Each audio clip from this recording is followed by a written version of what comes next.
natin yung career ni Kuya LA, kung gaano kumbaga, kaswerte, kung gaano kaganda.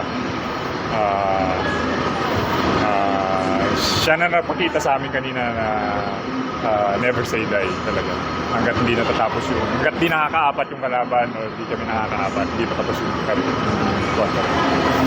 Roy, yung dami mo offensive rebounds kahit nung last game, ano lang yung mindset mo yung sa mga offensive rebounds na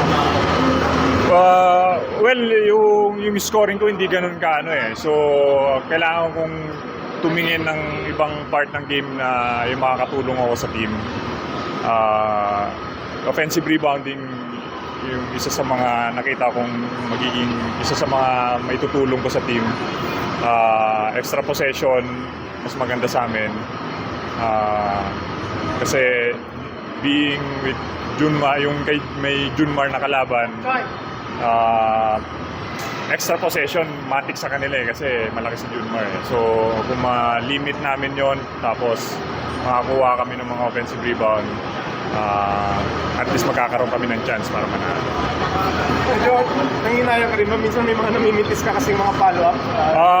Well, part na rin talaga ng ano yun eh, kasi minsan yung eagerness ko na makakuha ng offensive rebound, pag tinira ko parang yung adrenaline ko mataas pa rin eh. So,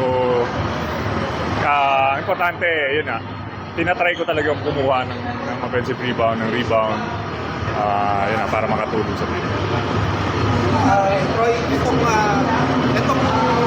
last shot ni LA, how does this boost the confidence ng team heading to Game 7? Well, sobrang laking boost sa amin to kasi buong game talagang down kami. Naghahabol kami, tapos last 2 minutes lumamang kami ng isa, gano'n. Malaking baon to sa amin sa Game 7 na kaya pala namin. It's going to be a 50-50 game sa Wednesday, so matibay na lang talaga.